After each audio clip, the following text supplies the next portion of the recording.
Bismillahirrahmanirrahim. Amin. Alhamdulillahi Rabbil Alamin. Allahumma salli ala Sayyidina Muhammadin wa ala alihi wa sahbihi ajma'in. Rabbana taqabbal minna salatana wa siyamana wa qiyamana wa takhassu'ana wa ta'ambudana wa tammim taksirana ya arhamar rahimin. Allahumma ij'alna minas su'ada'il maqbulin wa la taj'alna minal ashqiya'il mardudin. Allahumma a'izzal Islam wal muslimin wansur man nasaraddin wakhzul man khazalal muslimin. Allahumma afdalu ma qultuhu ana wan nabiyyuna min qabli la ilaha illallah.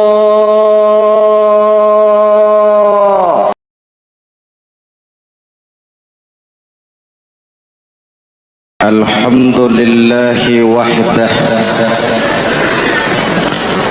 sadaqa wa'dah wa nasara 'abdah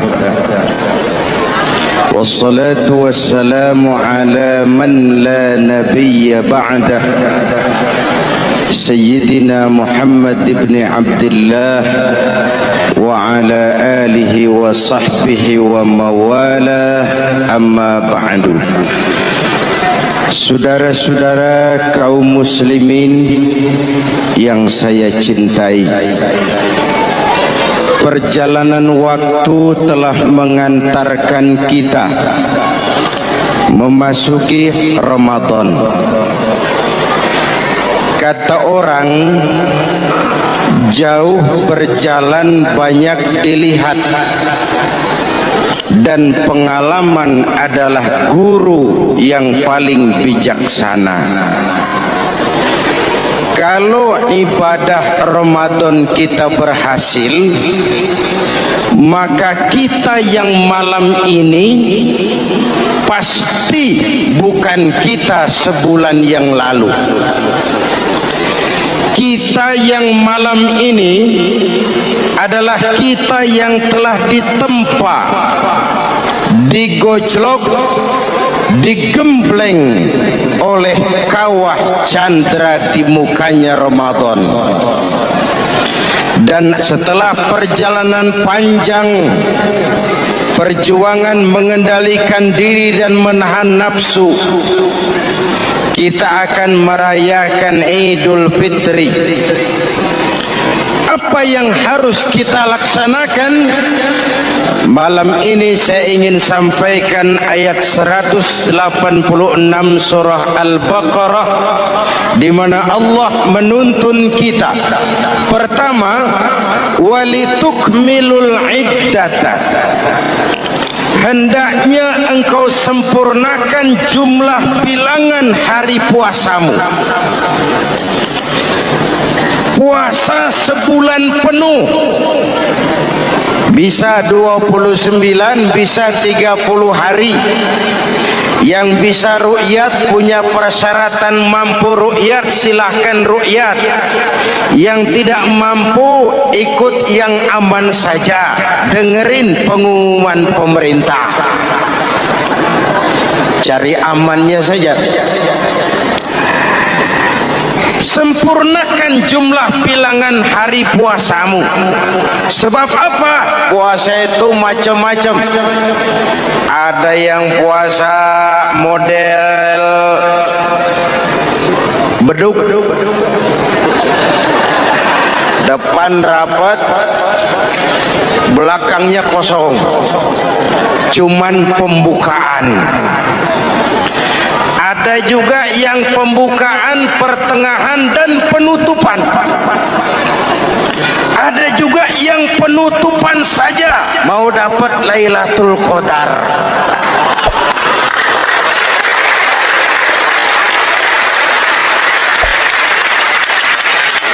Allah berpesan, walitukmilul iddata, sempurnakan jumlah bilangan hari puasamu. Puasa itu sebulan penuh. Setelah selesai itu, walitukabbirullaha ala ma hadakum, hendaknya engkau agungkan, engkau bertakbir mengagungkan Allah yang telah memberikan hidayah kepadamu. Tidak ada takbiran sebelum selesai Ramadan.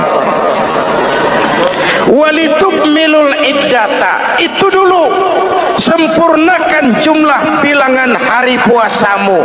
Selesai baru walitukabbirullah. Jangan lebaran masih seminggu sudah Allahu Akbar, Allah ngiko. Walitukmilul iddata, sempurnakan dulu jumlah bilangan hari puasamu. Ini adab. Selesai walitukabbirullah, baru engkau bertakbir, agungkan nama Tuhanmu. Kenapa?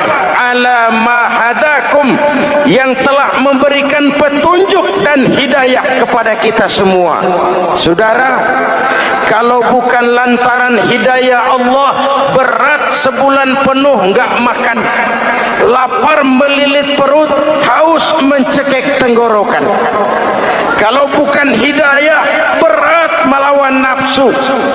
Kalau bukan hidayah, berat melawan setan. Bagaimana enggak berat? Dia lihat kita, kita enggak lihat dia. Ini kan curang musuh begini. Semata-mata karena hidayah dari Allah. Intan paling mahal, mutiara paling berharga, tidak lain adalah hidayah. Saudara lihat dalam sejarah, kadang-kadang anak Nabi tidak dapat hidayah, tidak terpanggil mengikuti kebenaran. Kan'an, anak Nabi Nuh, betul? Kadang-kadang bapak Nabi tidak dapat hidayah. Azar, bapaknya Nabi Ibrahim. Ibrahim penegak tauhid, bapaknya produsen berhala. Kadang-kadang istri Nabi tidak mendapat hidayah, kafir. Istrinya Nabi Lut. Kadang-kadang paman Nabi tidak dapat hidayah, ingkar. Abu Jahal, Abu Lahab, paman Nabi kita. Anak Nabi, bapak Nabi, istri Nabi, paman Nabi, hidayah tidak datang. Mereka tidak terpanggil mengikuti kebenaran. Alhamdulillah, kita yang ponakan Nabi aja bukan.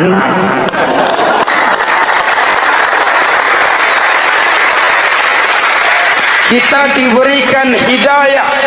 Dengan bekal hidayah itulah kita masuki nuansa Ramadan. Berjuang melawan nafsu, membina takwa, melatih ridha. Dengan lapar melilit perut, dengan haus mencekik tenggorokan. Allahumma lakasumtu, Tuhan, untuk Engkau saya laksanakan ibadah ini. Oleh karena itu, jaga hidayah ini baik-baik, karena dia merupakan intan paling mahal, mutiara paling berharga dalam kehidupan kita. Diberikan kita kedudukan yang tinggi, alhamdulillah.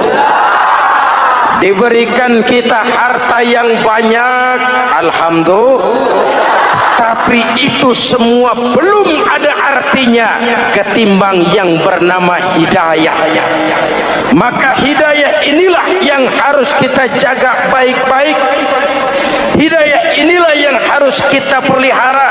Kita bertakbir kepada Allah, mengagungkan nama Allah yang telah memberikan hidayah kepada kita. Kalau tidak lantaran hidayah, berat melaksanakan ibadah puasa sebulan suntuk. Dengan ibadah Ramadan, kita melakukan pemutihan vertikal. Orang yang keluar dari Ramadan dengan ibadah benar seperti bayi baru dilahirkan oleh ibunya, tidak punya dosa kepada Allah. Idul Fitri, kembali kepada fitrah. Tapi perhatikan, kita tidak cuma punya dosa vertikal, kita juga punya dosa horizontal. Kita tidak cuma berdosa kepada Allah, kita juga sering salah kepada sesama manusia. Betul? Inilah momen lebaran itu. Dosa kepada Allah, taubat langsung kepadanya, sonder calo. Dosa kepada sesama manusia, saling memaafkan. Sebab apa? Satu hadis meriwayatkan, selesai sholat id, sahabat mendengar Rasul mengucapkan amin sampai 3 kali. Amin, amin, amin. Heran sahabat, gak ada angin, gak ada hujan, amin 3 kali ya Rasul, ada apa? Kamu nggak tahu? Nggak tahu. Barusan selesai sholat, malaikat Jibril turun. Lalu Muhammad, saya mau berdoa kepada Allah, mau kamu aminkan? Silakan Jibril, berdoalah, saya akan mengaminkan. Jibril berdoa, Rasulullah amin. Doanya 3 macam permohonan, Nabi 3 kali mengucapkan amin. Kalau malaikat Jibril yang doa, Nabi yang mengaminkan. Kalau bahasa Inggris, ilokan.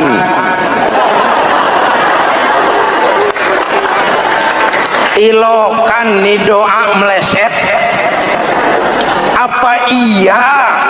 Maknya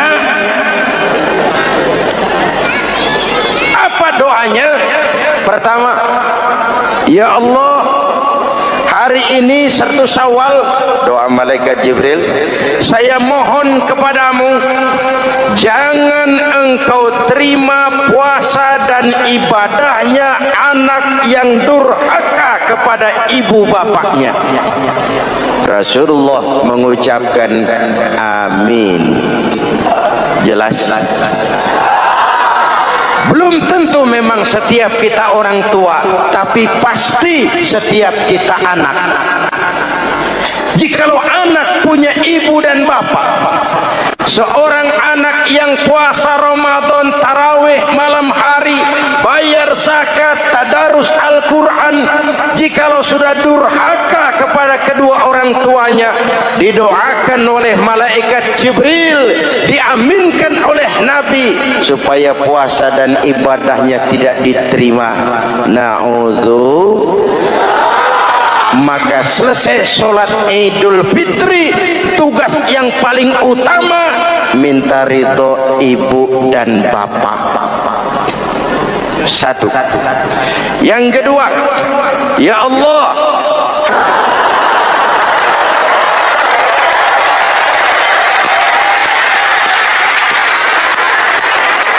istri itu swarga manut, neraka katut.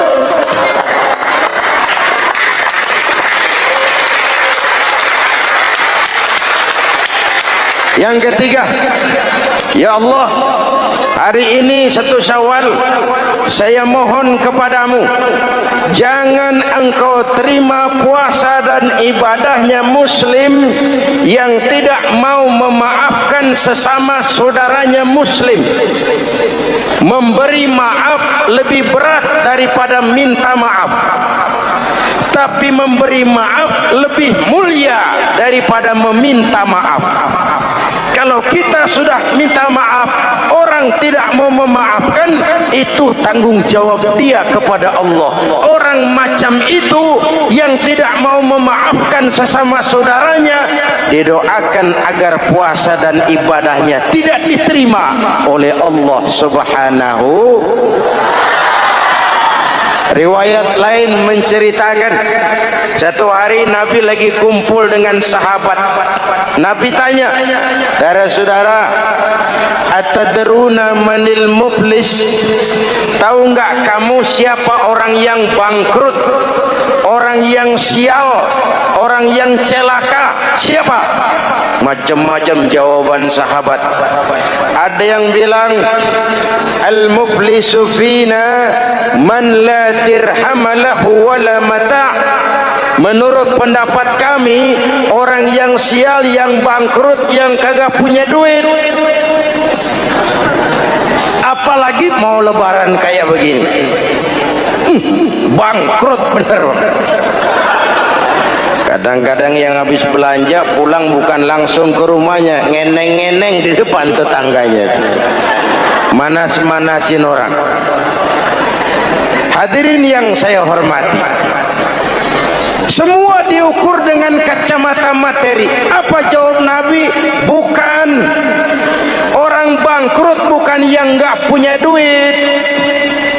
Orang bangkrut itu orang yang nanti di hari kiamat datang menghadap Allah dengan membawa pahala sholat, pahala zakat, pahala puasa, karena di dunia rajin ibadah. Cuman sayang, di sisi lain dia datang bawa dosa karena pernah nyaci maki orang, pernah fitnah orang, pernah makan harta orang dengan cara yang zalim, pernah mengalirkan darah orang dengan cara yang tidak benar. Enak dia setor, Tuhan lapor, ini pahala sholat saya, ini pahala puasa saya, ini pahala zakat saya mau ke surga.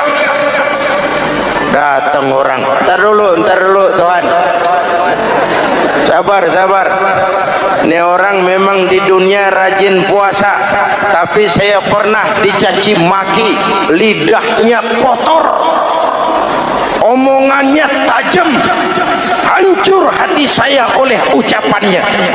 Panggil sini mas. Benar ini orang pernah kamu caci maki, kamu lontarkan kata-kata pedih dan kotor kasar. Iya, siniin pahala sholatmu, kasihin orang yang kau caci maki, kasihin. Selesai.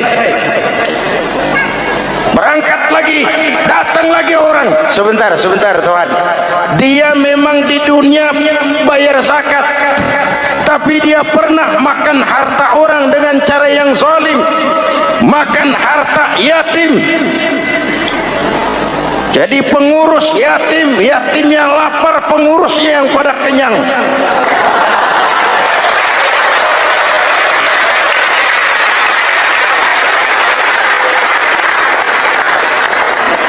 Saya menuntut keadilan. Benar. Sini pahala zakatmu, kasih orang yang kau makan hartanya.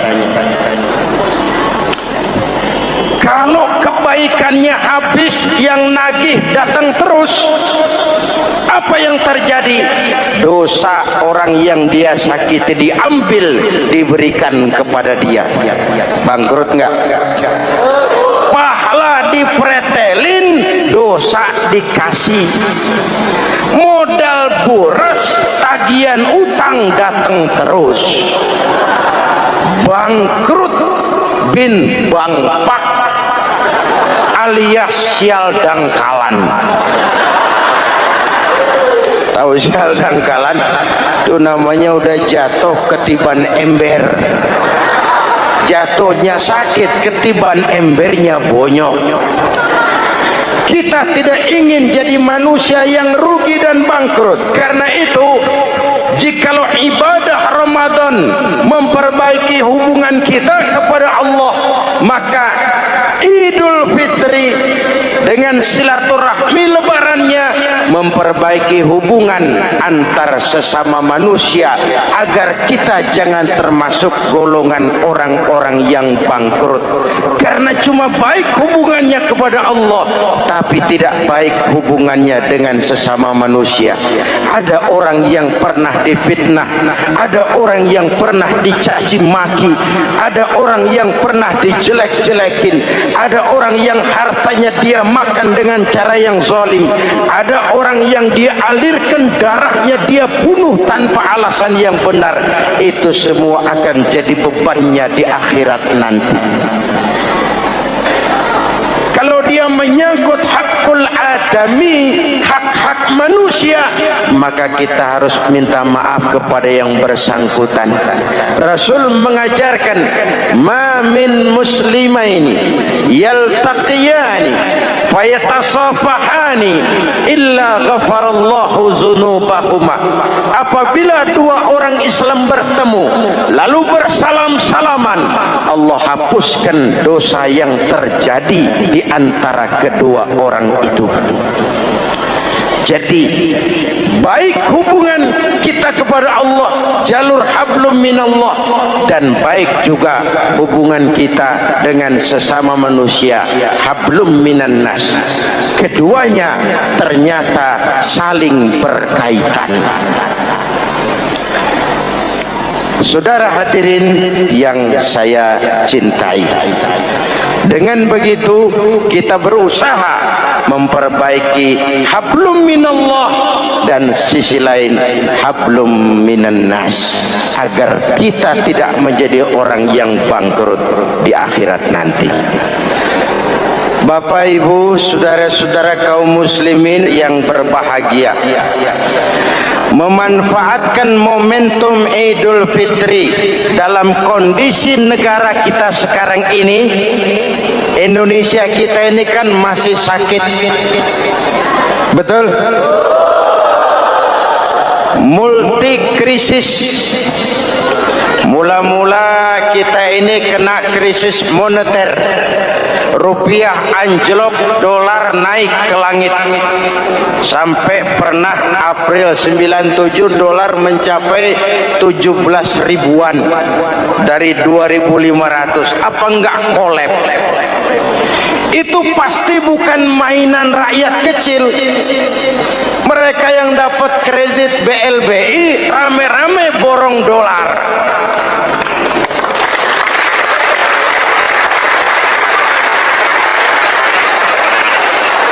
Kita mah bocah kampung boro-boro borong dolar, ngeliat juga tumben.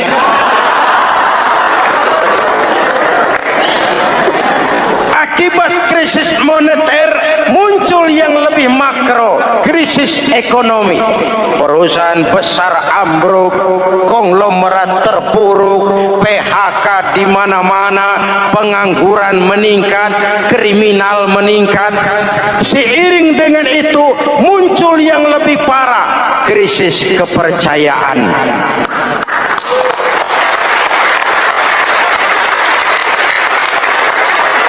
Benih-benih perpecahan bertebaran di mana-mana. Dampaknya masih sangat terasa sampai sekarang ini. Kita lihat sekarang ini, Aceh belum selesai, Papua minta merdeka, Timur cerai.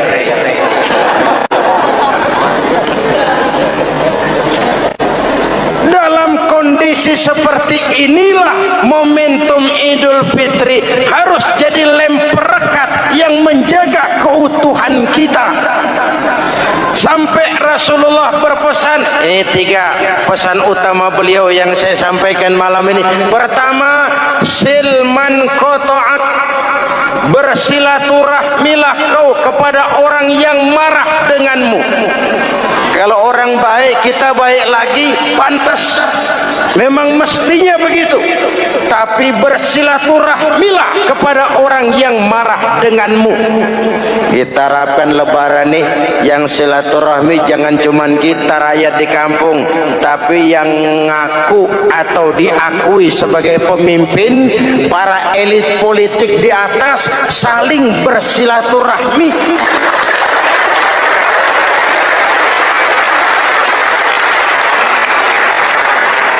Kalau mereka rukun di atas, kita di bawah ngelihatnya enak.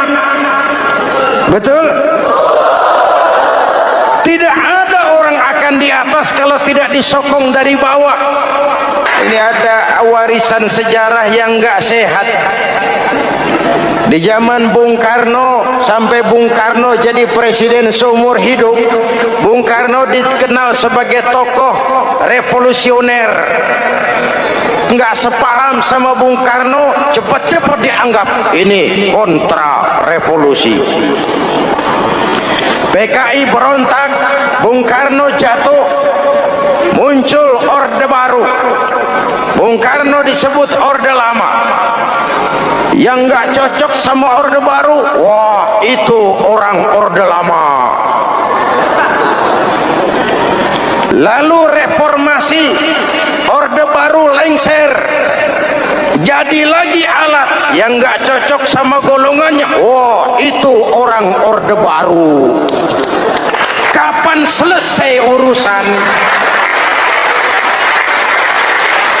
Kalau kita terjebak dengan budaya dendam, naik ini babat itu, naik itu sikat ini, kapan mau selesai? Rasulullah lahir di Mekah, perjuangannya dihambat, dicaci maki, dilontari kotoran onta, sahabatnya dibantai, diancam mau dibunuh, hijrah ke Madinah. Setelah di Madinah jadi besar, tentaranya kuat, pengikutnya banyak, pasukannya hebat. Satu saat beliau masuk kembali ke kota Mekah dengan kekuatan full, tentara yang gagah, Quraisy pucar kacir. Ini nih Muhammad yang dulu kita caci maki, yang dulu kita ancam mau kita bunuh, yang kita usir, sekarang dia masuk dengan tentaranya yang hebat. Kalau dia menuntut balas, habis kita sekarang ini. Apa jawab Nabi? Beliau turun dari punggung onta, lalu pidato dengan tawadu. Saudara-saudara, al-yauma yaumul marhamah. Ini hari yang penuh kasih sayang. Walaupun dulu kau usir aku dari sini, kau sambiti aku, kau bantai pengikutku, aku datang bukan membalas dendam. Ini hari yang penuh kasih sayang. Tidak akan ada pertumpahan darah. Yang masuk Masjidil Haram aman, yang masuk rumah Abu Sufyan aman. Dihormatinya ketokohan Abu Sufyan di depan pengikutnya. Ini akhlak. Kenapa orang macam Mandela lebih bisa mencontoh Rasul daripada kita? Mandela yang 27 tahun mendekam dalam penjara, dia keluar tanpa bawa benih-benih dendam. Dia satukan Afrika Selatan, dia bimbing Afrika Selatan menuju kejayaan dan kemajuan. Kenapa Mandela yang tidak kenal Pancasila bisa lebih mencontoh akhlak Rasul ketimbang kita yang katanya orang-orang pengikut sunnah?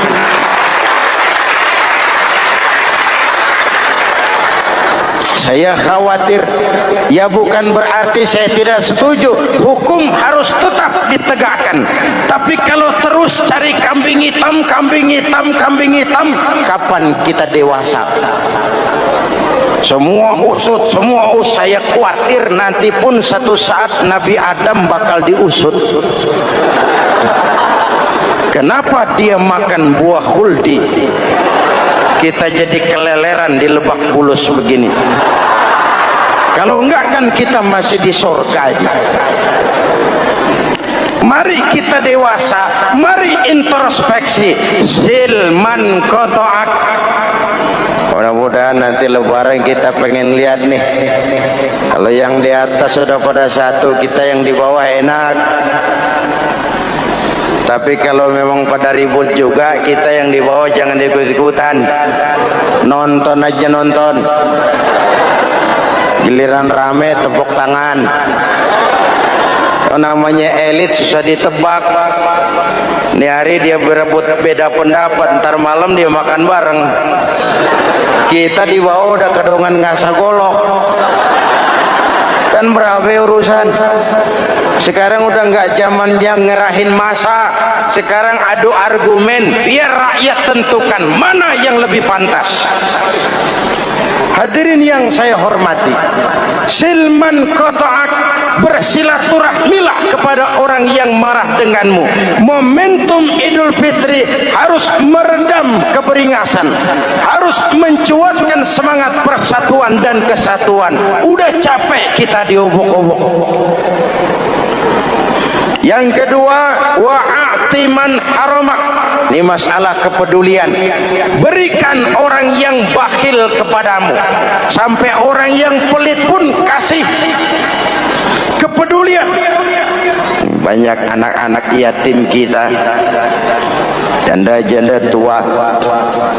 Kalau yang muda sih nggak usah dipikirin, dewan penyantunnya udah banyak aja. Orang-orang jompo, mungkin baju kita sudah kurang berharga di lemari kita, tapi sangat berharga ketika kita berikan kepada orang lain. Berbagi rasa. Jangan ada yang lapar di samping yang senyum. Jangan ada yang menangis di samping yang tertawa. Hadirin, yang ketiga, wa'fu amman zalamak. Maafkan orang yang berlaku zalim kepada dirimu. Maafkan orang yang berlaku zalim. Jangan mewarisi sifat dendam, karena Ramadan sudah melatih kita. Tidak akan menyelesaikan persoalan. Dengan semangat ini, maka persatuan, kesatuan, kerukunan dan kekompakan akan lebih mudah kita wujudkan. Kita ingin Indonesia esok lebih baik daripada sekarang ini. Amin.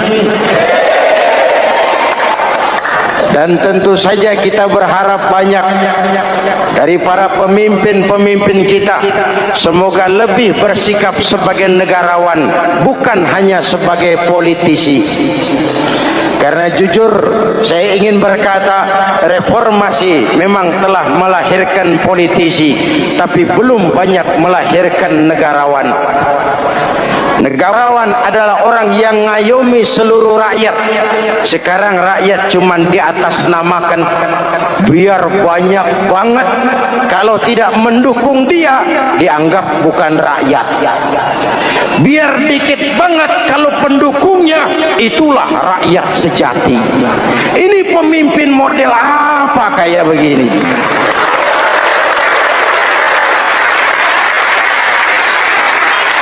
Ini kan mengkamuflase rakyat namanya. Oleh karena itu, mari sama-sama kita baca Fatihah. Kita niat, mudah-mudahan suasana sesudah Ramadan benar-benar kondusif, agar kita bangsa ini bisa keluar dari kesulitan besar yang kita hadapi sekarang ini.